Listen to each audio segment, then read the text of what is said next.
Welcome back to Terry's Lounge, folks. I'm your host, Toilet Terry. On this episode, as usual, we will start with how many dad jokes can I tell in a minute, followed by how many yo mama jokes can I tell in a minute, and then followed by how many storytelling, long jokes can I tell in 1 minute. Let's get started with the dad jokes, shall we? How does the moon cut his hair? Eclipse it. Why did the birds attack the dog? It was pure bread. What did one wall say to the other? Let's meet at the corner. How do you make 7 even? Take away the S. What do you call it when a snowman has a tantrum? A meltdown. What car do sheep drive? Lamborghinis. How do cows learn about current events? By reading the newspaper. Everyone's sharing a rumor about butter, but I'm not gonna spread it. Nice work on the dad jokes. Now for the yo mama jokes. Yo mama's so fat, she makes Godzilla look like an action figure. Yo mama's so fat that when she got on the scale, it said 1 at a time, please. Yo mama's cooking is so bad, even the homeless sent it back. Yo mama's so dumb, she put a watch in a piggy bank because she said she was saving time. Yo mama's so dumb, she took a ruler with her to bed just to see how long she slept. Yo mama's so fat, she can't even jump to conclusion. Yo mama's so poor that when I jumped in a puddle, she said, "What are you doing in my bathtub?" Yo mama's so old, Jurassic Park brings back memories. Yo mama's so ugly, her cremation will be her only chance at a smoking hot body.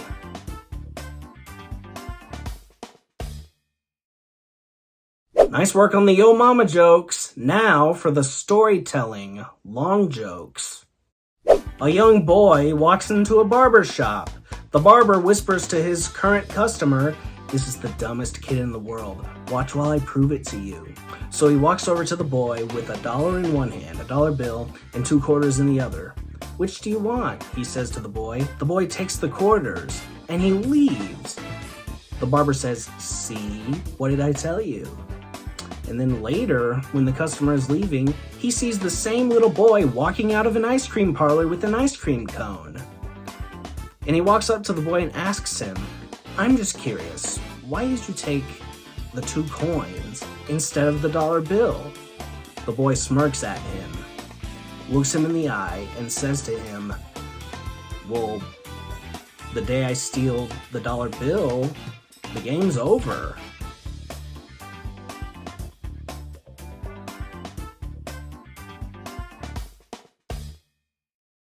Well, I hope you guys got a good kick out of those jokes. I know I did. It is now time for...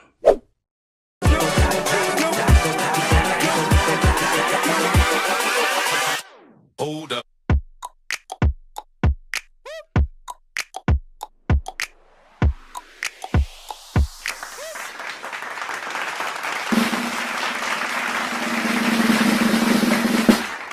Greetings, Toiletarians.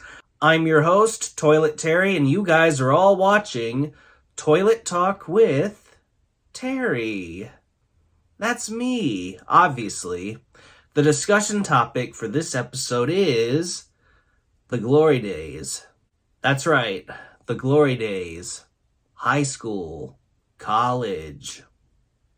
I am going to be discussing a few stories of my grandmother BB's glory days, because there are a few pretty good stories that she has told me more than once that are and always will be very memorable to me.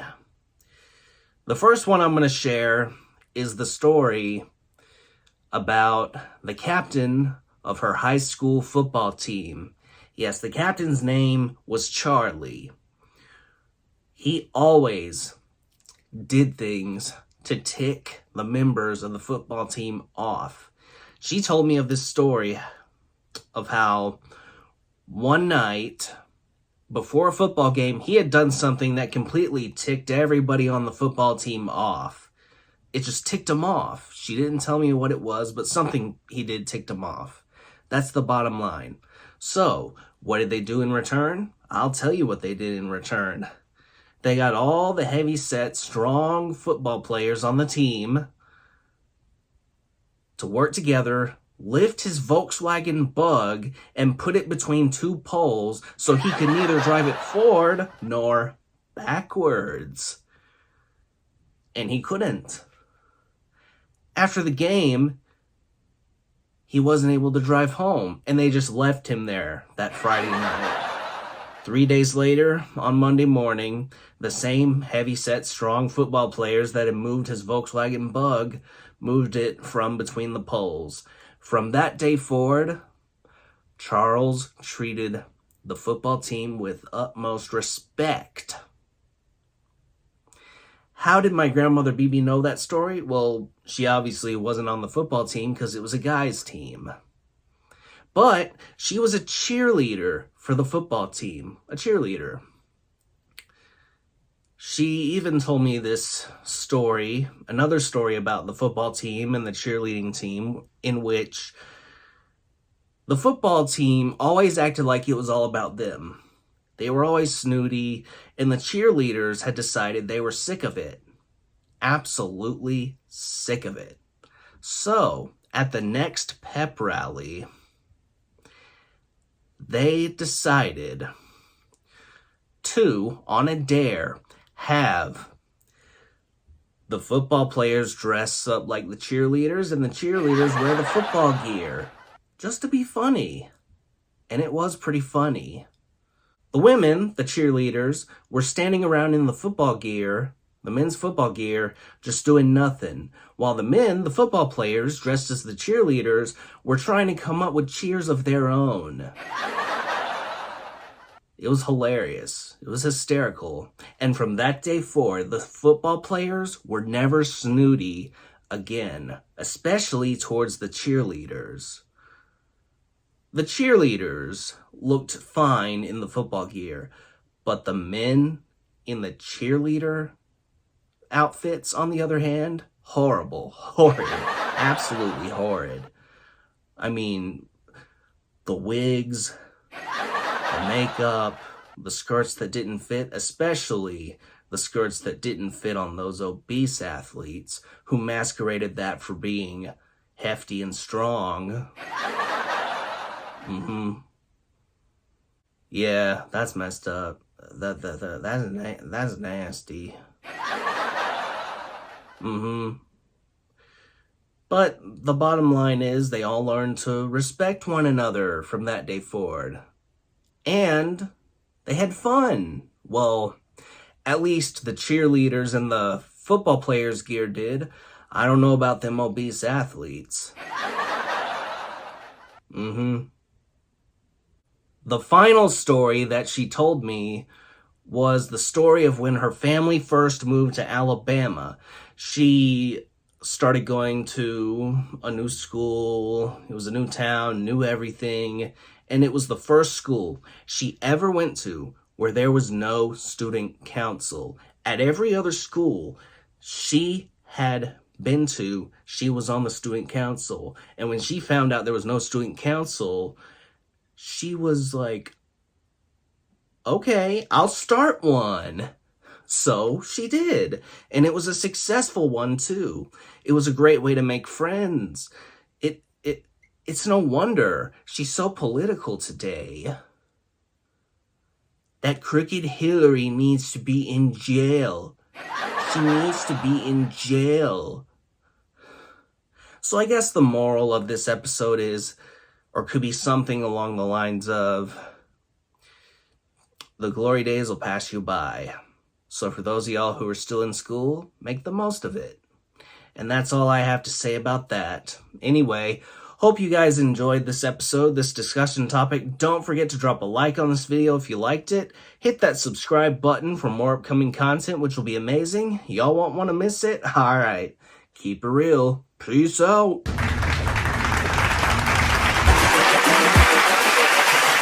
Hold up.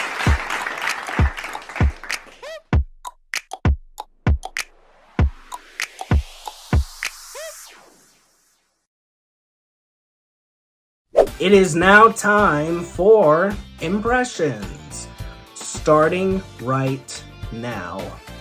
'Cause this is Thriller! Thriller!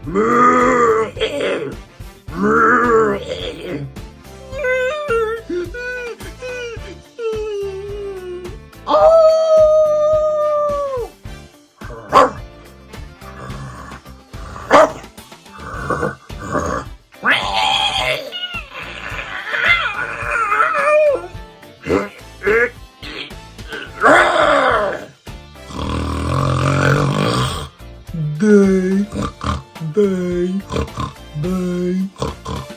Well, hope you guys got a good kick out of those impressions. I know I did. It is now time for... What do y'all think of this idea? I printed out a bunch of Mad Lib sheets with fill in the blanks on them. I gave them to my friends and said, fill in the blanks and use the most ridiculous words, and then I will post a video of me reading it for the first time, trying not to laugh. Shall we? This story is entitled To Ponyville. Today, I rode a bus from Yo Mama's house to Ponyville. I left early because I wasn't sure where the bus stop was, but I saw a bright indigo sign right by the circle, so it was easy to find.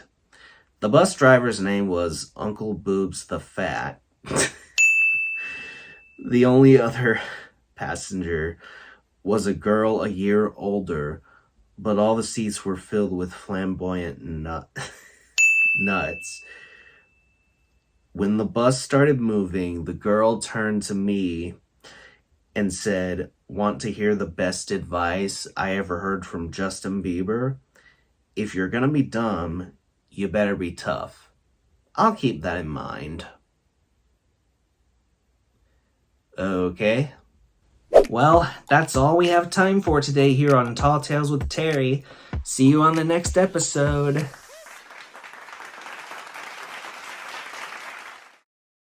I wrote down random questions, and then I had my assistant, Teddy Tidwell, write down random words.